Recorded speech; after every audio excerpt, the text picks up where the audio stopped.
जितने सारे स्टूडेंट्स हैं, जितने सारे टीचर्स हैं जो यहाँ आंदोलन करने आया हूँ, उनका समर्थन करने आया हूँ। हमारी ये मांग है, सारे छात्रों की ये मांग है कि यूपी का जो लेखपाल एग्जाम है उसका फिर से री एग्जामिनेशन होना चाहिए और यूपीएससी एग्जाम में जो धांधली हुई है उसको भी ठीक करना चाहिए तुरंत। और इसके अलावा पूरे देश भर में हम देख रहे हैं ऐसा कोई एक एग्जाम बचा नहीं है जिसका पेपर लीक नहीं हो रहा है। ऐसा कोई एक एग्जाम बचा नहीं है जो एकदम सेफ। रोड मैप पर बाद में बात कर लेंगे, अभी छात्रों की बात कर रहे थे, स्टूडेंट्स की बात कर रहे थे।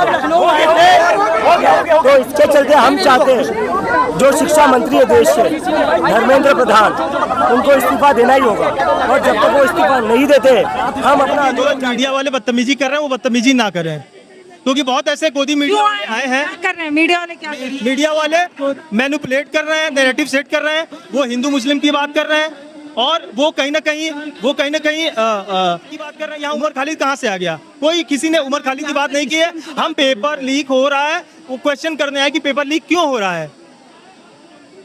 क्या लगता है कि इतनी गर्मी में आप लोग यहाँ पर अपनी बात कह रहे हैं, सरकार सुनेगी या नहीं? मैम बिल्कुल सुनेगी। जब हम लोग इतना हर जगह प्रदर्शन हो रहा है, दिल्ली में हुआ, पुणे में हुआ, लखनऊ में हुआ और अन्य जगहों पे भी होना है, बाद में फिर दिल्ली में साल तक धरना चलेगा मैम, जब तक धर्मेंद्र प्रधान इस्तीफा नहीं दे देंगे। तो मैम इसलिए जो है हम लोग मेहनत जारी है। मैं एक छात्र हूँ और उसके साथ साथ अभी तो मैं अगर उम्र के हिसाब से देखा जाए बच्चा हूँ। मुझे वैसे पेपर से ज़्यादा कोई मतलब नहीं है क्योंकि मैं अभी किसी पेपर की तैयारी नहीं कर रहा हूँ, लेकिन फ्यूचर में मैं हो सकता है किसी पेपर की तैयारी करूँ और मेरे साथ मैं किसी पेपर की तैयारी करूँ और वो पेपर लीक ना हो जाए। और उसके साथ साथ जितने लोग अभी पेपर की तैयारी करने की सोच रहे हैं या फिर कर रहे हैं, उनको ऐसा बाद में फील ना हो, वो सालों साल पेपर की तैयारी करें और फिर जब पेपर देने का मौका है तब पेपर लीक हो जाए, ये ना हो। इसीलिए मैं आज इस वक्त मैं जहाँ पर खड़ी हूँ दोस्तों, वहाँ का हाल आपको दिखा दे रही हूँ। मेरे पीछे सिर्फ और सिर्फ छात्र दिखाई दे रहे होंगे, टीचर्स दिखाई दे रहे होंगे, युवा दिखाई दे रहे होंगे। आप थोड़ा ऊपर कैमरा उठाइए और दिखाइए, इन लोगों की तादाद दिखाइए कि हजारों की संख्या में ये छात्र, ये युवा यहाँ पर सिर्फ एक सुर में एक बात कह रहे हैं कि शिक्षा व्यवस्था सुधारो, शिक्षा मंत्री इस्तीफा दो। ये देखिए मेरे साथ भाई है, इनके पास ये जो बैनर है इसमें इन्होंने लिखा हुआ है उत्तर प्रदेश लीक उद्योग, डबल इंजन की सरकार छात्रों को बना रही बेरोजगार, पेपर लीक पर वार करो, शिक्षकों का सम्मान करो, धर्मेंद्र प्रधान इस्तीफा दो। पैसे दीजिए, डॉक्टर बनना है तो परीक्षा को लेकर के जिस तरीके से पेपर लीक हुआ है उसको लेकर के अब NSUI के कार्यकर्ता अलग अलग तरह से प्रदर्शन कर रहे हैं। एक ऐसे प्रदर्शन यहाँ चल रहा है, झालमुड़ी बेची जा रही है।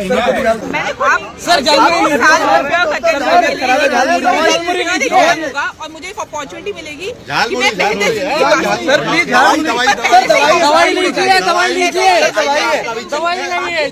एक दूसरे का चेकअप कर रहे हैं। इधर दवाई सर दवाई है, सर दवाई झालमुड़ी खाइए सर, इलाज सर आ जाओ, तुम्हारा भी इलाज कर दे। सर इलाज करेंगे, पेट में कैंची छूटेगी हमारी मॉल है, ये दवाई है, झालमुड़ी बेची जा रही है और ये आप देखेंगे कि ये नया तरीका इस बार NSUI ने निकाला। आज की डेट में या तो आप अंधभक्त हो सकते हो या देशभक्त हो सकते हो। अब मैं आपको बताता हूँ अंधभक्त और देशभक्त में क्या अंतर होता है। अंधभक्त के पास बुद्धि नहीं होती, वो केवल भक्ति में जीता है, जो मोदी जी ने कहा। देशभक्त जो होता है वो ये देखता है क्या सही है क्या गलत, अपने दिमाग का इस्तेमाल करता है, लॉजिक का इस्तेमाल करता है, तब निष्कर्ष पर पहुंचता है। अंधभक्त गोबर खाता है और गोमूत्र पीता है। देशभक्त अच्छा खाना खाता है, न्यूट्रिएंट्स लेता है और अपने दिमाग को विकसित करने का प्रयास करता है। अंधभक्त विरोध करने पर केवल और केवल माँ बहन की गाली देने लगता है, जबकि देशभक्त विरोध करने पर पहले आपकी बात रखेगा, अगर आप कन्विंस हुए तो हुए, वरना टाटा बाय करके चलता बनेगा। अंधभक्त के लिए मोदी जी देश से ऊपर होते हैं, देशभक्त के लिए देश सबसे महत्वपूर्ण होता है। मोदी आएंगे जाएंगे, बहुत सारे प्रधानमंत्री आए और गए, लेकिन देश रहना चाहिए। तो देशभक्त सबसे ज्यादा इंपॉर्टेंस देता है देश को। अंधभक्त से ज्यादा सवाल करोगे तो आपको पाकिस्तान भेज देगा और देशभक्त से ज्यादा सवाल करोगे तो अच्छा स्कूल भेज देगा, अच्छी जगह ट्यूशन लगवा देगा, आपकी बुद्धि खुल जाएगी। ये सारे अंतर हैं जो देशभक्त और अंधभक्त में होते हैं। अब आपको चुनना है कि आपको देशभक्त बनना है कि अंधभक्त बनना है। सही पकड़े हैं। ये कॉकरोच दिख रहा है, मैं तो हूँ नहीं, मैं तो मीडिया से हूँ, बट आप पीछे देखिए 22 मिलियन वाली कॉकरोच जनता पार्टी के 2200 लोग भी यहाँ पर नहीं आए हैं। खैर बड़े बड़े दावे कर रहे थे।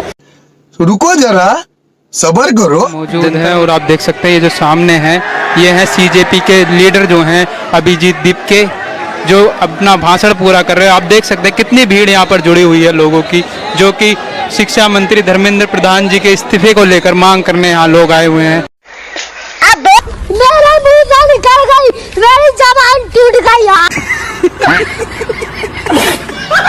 आए हुए कॉकरोचों को मारे, ठीक है, ये अपने पास रखे काला हिट, ठीक है ना। कॉकरोच काला हिट से परमाणु बम से भी नहीं मरते, ठीक है। इसीलिए इतना ज्यादा ना बोले तो अच्छा है। इनको दिखाई नहीं दे रहे देश का भविष्य कहाँ जा रहे, इनको दिखाई नहीं दे रहे हमारी मणिपुर का हालत क्या हो रहा है, इनको दिखाई नहीं दे रहे देश का भविष्य। वो बड़े बड़े लोग हैं, कहते हैं बहुत कुछ लोग भेज दिए। आपको पाकिस्तानी बता रहे हैं। मैं बताऊं मैडम क्या है, आपका नाम क्या है मैडम? आपका पूजा। आप 2014 से पहले हिंदू तो नहीं है ना, उससे पहले की हिंदू है ना? क्यों, क्या हुई? वो 2014 वाले हिंदू है। अच्छा, आजाद भी 2014 के, हाँ 2014 के बाद हुए। मोदी जी आए तो उन्होंने सूरज बनाया, चांद बनाया, हम तुम सब पत्ते पहन के घूमते थे, मोदी जी ने कपड़े दिए। कब हो गया ये? कब हुआ कब? वो वाले लोग खड़े, वो देखिए, वो आंदोलन बिगाड़ने आए हैं। तो वो लोग यहाँ आए हैं आपको पाकिस्तानी बताने के लिए। यार वो तो किसी को भी बता दे, वो किसी को भी बता सकते हैं। वो अंधभक्त है, वो गधे गधे, गधों का कुछ वो नहीं होता, गधे लोग खड़े हैं उधर। पहले लड़कियां कॉकरोच से डरती थी, आज कॉकरोच से सरकारें डरती हैं। मतलब कॉकरोच जनता पार्टी जो दिल्ली में सुबह सुबह बड़ा आंदोलन करेगी, और हो सकता है कि दिल्ली की सरकार भी। लेकिन अंधभक्तों को क्या मिला? कल भी वो 2 कौड़ी के थे, आज भी वो 2 कौड़ी के हैं, और आगे भी वो 2 कौड़ी के रहेंगे। क्या धर्मेंद्र प्रधान जी कॉकरोच से डरकर इस्तीफा देंगे? कॉकरोच अब दिल्ली की सरकार को डराने लगा है। बात तो सही है। मतलब साफ शब्दों में कहा जाए तो कैसे कैसे मंजर भी आने लगे हैं, गाते गाते लोग भी चिल्लाने बदल दीजिए इस तालाब के पानी को, क्योंकि कमल के फूल भी मुरझाने लगे हैं। मार्केट में कोई भी डॉक्टर अगर लूट रहा है ना पेशेंट को, उसका मार्केट खत्म कर देना है, सब खत्म कर देना है। क्या हुआ जी? किस चीज का जांच करा रहे हैं आप? जांच कर रहे हैं, खान सर को टक्कर देने के लिए हम पैदा हुए, ठीक है ना। कितना में वो इलाज करते हैं जी? सबसे कम में इलाज करते हैं हम। सबसे कम में? या खान सर तो 15 रुपए में एक्सरे करते हैं। 15 रुपए में? 1 रुपए में एक्सरे करते हैं। एक्सरे मशीन कहाँ है आपका? एक्सरे निकालिए फटाक से। एक्सरे मशीन है ये? या गले निकालिए। अरे महाराज, आपको तो टीबी है। अरे डॉक्टर साहब, उनको नहीं, पेशेंट का टीबी है ना। अच्छा, इसको टीबी है? तो तू कहे हाँप रहा है? इसको ना टीबी है बाबू, ठीक हो जाएगा, लेकिन टेंशन मत लेना, बहुत सिंपल इलाज करते हैं हम, और बहुत सस्ता। कहने का मतलब ये है, 1 मिनट। खान सर अल्ट्रासाउंड कितना में करते हैं? 50 रुपए में। 50 रुपए में? हाँ। 1.5 रुपए में अल्ट्रासाउंड करते हैं। तुम्हारा अल्ट्रासाउंड कहाँ है? मशीन? मशीन है मेरा, अल्ट्रासाउंड का नया मशीन है, दिखाइए इधर लाइए। ये अल्ट्रासाउंड मशीन है ये? देखिए, ये जो ब्रेन का पार्ट, इसमें अल्ट्रासाउंड होता है। ये जो छाती का होता है, ये पैर का होता है, और सबसे नीचे वाला में हाइड्रोसिल का होता है। उसके बारे में हम विस्तार से। और सबसे बड़ी चीज, खान सर ब्लड जांच कितना में करते हैं? 15 रुपए में करते हैं। 15 में? 3.5 रुपए में? 3.5 रुपए में ब्लड जांच? ब्लड जांच वॉशिंग मशीन है मेरा यहाँ पे, इसमें जो है ये सब देखिए ब्लड जांच हुआ है मेरा। हाँ है, कहते हैं, देखिए ये सब जांच है मेरा। ये अच्छा, ये बोका का जांच है ना? रे बोका का खून है। हाँ, खराब हो जाएगा। मैं ये वाला है अंधभक्त। अरे साला, अंधभक्त का खून इसमें कहाँ डाला? लाओ डस्टबिन। अंधभक्त का खून इसमें रहता है। चलो रखो जाके। तो हर तरह का है। और सबसे बड़ी चीज, पेशाब जांच भी मैं करता हूं। पेशाब जांच मैं आपको जैसे दिखाना चाहूंगा। हाँ, ये देखिए, ये जैसे आप देख सकते हैं, इसमें पेशाब जांच है। अरे इस उजला उजला कौन आदमी मूतने लगा रहे आजकल का? हवला चीज का डाल दिया रे तू लोग। बस सलाह हटा उसको, दूसरा चीज हटा। अच्छा बात नहीं है। ये बताओ। वो सब बहुत सस्ता करते हैं, और खान सर को हम टक्कर दे सकते हैं। चुप साला। कौन कॉलेज में पढ़ाई किया है तुम? कॉलेज? हाँ? MBBS किए हैं, अहिटोली के पीछे वो कॉलेज है, उसी में से है? उसी में है। अभी मैं गाली नहीं दे सकता, फैमिली देखती है, वरना मैं ऐसे ऐसे गाली दूं।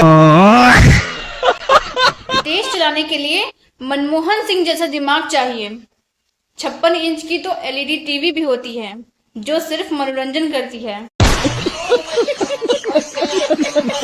नया रिकॉर्ड बना दिए हैं, सबसे ज्यादा दिन प्रधानमंत्री बनने का नया रिकॉर्ड बनाया है मोदी। वाकई बहुत अच्छा रिकॉर्ड बनाया है मोदी जी ने। मोदी जी ने इतना अच्छा रिकॉर्ड बनाया है कि आज हमारे भारत देश का हैसियत अन्य देशों की नजर में कुछ नहीं है। वाह मोदी जी वाह। अमेरिका का एक 14 साल का गधा टाइप का लड़का हमारे देश के मान आन बान शान जो है हमारा तिरंगा उसको ऐसे फाड़ के फेंकता है, लहराता है। आज एक छोटा सा देश जिसकी कोई औकात नहीं है, नेपाल, वो हमारे देश से आम खरीदने के लिए है तो मुमकिन है। इससे पहले जापान मना किया था, तो जापान तो फिर भी विकसित देश है, वो चलेगा कि भाई वो हमसे ज्यादा ताकतवर है, मजबूत है, तो वो थोड़ा देर के लिए कह सकता है कि हाँ हम नहीं लेंगे।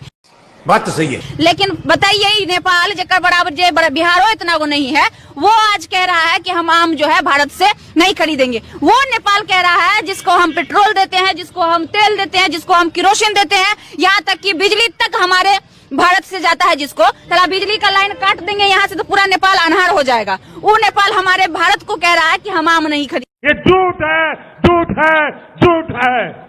नहीं कॉकरोच तो खतरनाक नहीं कुछ भी है, कॉकरोच ही खतरनाक है भाई। हाँ कॉकरोच तो खतरनाक तो चूहा ही हो, चूहा निपटा दे उसे। चूहे को तो बिल्ली नहीं छोड़ती। फिर भाई बिल्ली खतरनाक है, बिल्ली को कुत्ता खा जा तो भाई इस हिसाब से फिर कुत्ता खतरनाक है। कुत्ते को तो शेर अपने पंजों में जकड़ ले, तो भाई देख इस हिसाब से शेर खतरनाक है। बस शेर को तो आदमी, तो भाई फिर आदमी खतरनाक है। आदमी घरवाली के कब्जे में रहे तो फिर भाई घरवाली खतरनाक है देख, और घरवाली कॉकरोच तट रहे। तुझे नहीं तो कह रहा था खतरनाक कॉकरोच ही। क्या सोच रहा है तुम? अच्छा सर, मोदी को चाय बेचते कोई नहीं देखा था, फिर भी लोग मानते हैं कि मोदी जी चाय बेचते थे, लेकिन देश को बेचते सब देख रहा है, फिर भी क्यों नहीं मानते हैं जो देश बेच रहे हैं? स्टार्ट करो। दोस्तों, क्या एक प्रदर्शन सरकार की नींद उड़ा सकता है? क्या हजारों छात्रों की आवाज सत्ता के गलियों तक पहुंच सकती है? लखनऊ के इको गार्डन से जो तस्वीरें सामने आई हैं, उन्होंने पूरे उत्तर प्रदेश की राजनीति और शिक्षा व्यवस्था पर बड़े सवाल खड़े कर दिए हैं। इस्तीफा दो के नारों से गूंजता इको गार्डन, हाथों में तिरंगा, संविधान की किताबें और आंखों में नौकरी का सपना लिए हजारों छात्र सड़कों पर उतर आए हैं। भीड़ इतनी ज्यादा कि पुलिस के लिए व्यवस्था संभालना मुश्किल हो गया। हर तरफ सिर्फ एक ही आवाज सुनाई दे रही थी, पेपर लीक बंद करो, पेपर लीक बंद करो। दोस्तों, प्रदर्शन में हर जगह से छात्र आए थे, कोई प्रयागराज से तो कोई वाराणसी से। हर चेहरे पर एक ही सवाल था, आखिर उनकी मेहनत का हिसाब कौन देगा? आखिर ऐसा नीट पेपर लीक कब तक होते रहेंगे? प्रदर्शन में छात्रों के साथ कई शिक्षक और सामाजिक कार्यकर्ता भी पहुंचे। मंच से लगातार सरकार से जवाब मांगा जा रहा था। वहीं दूसरी तरफ बड़ी संख्या में पुलिस भी तैनात रही और सुरक्षा के बड़े बड़े इंतजाम किए गए थे। लेकिन सबसे खास बात ये रही कि हजारों की भीड़ के बावजूद प्रदर्शन शांतिपूर्ण रहा। छात्रों ने अनुशासन बनाए रखा और अपनी बात लोकतांत्रिक तरीके से रखने की कोशिश की। एक छात्र ने कैमरे पर कहा, हम भीख नहीं मांग रहे, हम अपना हक मांग रहे हैं। अगर आज हम आवाज नहीं उठाएंगे तो कब उठाएंगे? दोस्तों, इको गार्डन में सिर्फ नारे नहीं लगे, बल्कि युवाओं की बेबसी, गुस्सा और उम्मीद एक साथ दिखाई दी। अब सबसे बड़ा सवाल ये है कि क्या सरकार इन छात्रों की आवाज सुनेगी? आपकी क्या राय है? कमेंट बॉक्स में जरूर बताइए। वीडियो पसंद आई